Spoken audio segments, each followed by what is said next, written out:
বাড়ি চিনিয়ে নিয়েছেন বলে ঘোষণা দিয়েছেন আল্লাহ তাআলা।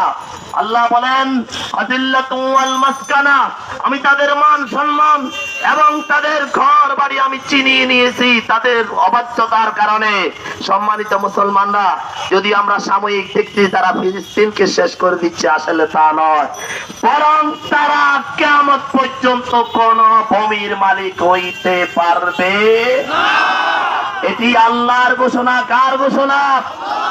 অতএব আমরা আমাদের রাষ্ট্রপক্ষ থেকে সকল পর্যায়ের অফিস আদালত থেকে ঘোষণা করতে চাই, আমাদের বাংলার এই জমিন থেকে, যে ফিলিস্তিনের এই গণহত্যা যদি বন্ধ করা না হয়, এই বাংলাদেশ থেকে ইনশাআল্লাহ লং মার্চ করা হবে। কি বলে ঠিক এরা? আল্লাহ তাআলা ইহুদিরা দীর্ঘদিন থেকে, দীর্ঘ সময় থেকে আজকে পর্যন্ত নির্বিচারে হত্যাযজ্ঞ চালিয়ে আসছে। বিগত দিনে আমরা দেখেছি বিশ্বের মুসলিম কান্ট্রিগুলো যা নিজেদেরকে মুসলমানদের শাসক মনে করে, ও ইহুদি লাল কুত্তাদের 5-8টা গোলাম তুরস্কর এরদোগান, তার হাতে হাজার হাজার তালেবান আফগানিস্তানে শাহাদাত বরণ করেছে। আপনারা জানেন না, এই সুলতান এরদোগানের হাতে তুরস্কে একদিনে 3000 মুজাহিদ শাহাদাত বরণ করেছে। তার ধারাবাহিকতায় সৌদির 5-6টা গোলাম সৌদির হক বাণিজ্যকে একটা ইহুদি কোম্পানির কাছে বিক্রি করে দিয়েছে। আমরা তাদেরকে বলতে চাই, তোমরা যদি তোমাদের মুসলমানিত্ব পরিচয় দিতে না পারো, অতি শীঘ্রই তোমরা তোমাদের মতলব থেকে নিজেকে সরিয়ে নাও। আমরা আবার বলে দিতে চাই, আমাদের পার্শ্ববর্তী রাষ্ট্র ইন্ডিয়াকে বলে দিতে চাই, আমরা জানি তোমাদের সাথে আমাদের বোঝাইন হবে, আমাদের রক্ত ঝরবে, আমরা ইনশাআল্লাহ তোমাদের ভারতবর্ষ দখল করে নেব ইনশাআল্লাহ। আমি বলে সকালকে ধন্যবাদ জানিয়ে এখানে শেষ করছি।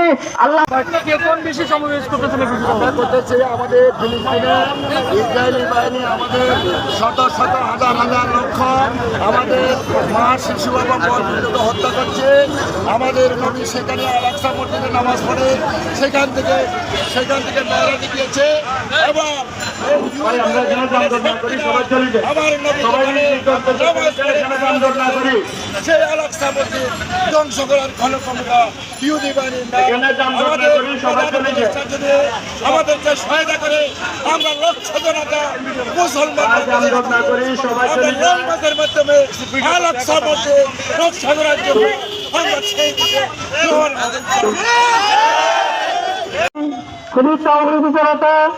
আমি একটা কথা বলতে চাই, মুসলমানের প্রথম কিবলা আল-আকসা। এই আল-আকসার বিষয়ে অনেকেই জানে না।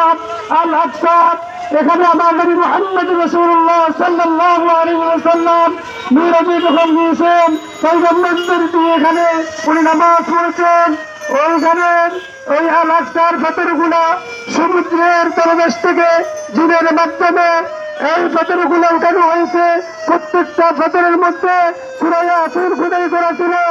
এই মুসলমানদের প্রথম কিবলা আল-আকসাকে আমরা আমাদের প্রধান উপদেষ্টার প্রতি আকুল আবেদন, আপনি যদি কথা বলতে পারছেন তাহলে আপনি আমাদেরকে অনুমতি দেন, আমাদেরকে আল-আকসা রক্ষা করার জন্য আমাদেরকে সুযোগ করবেন।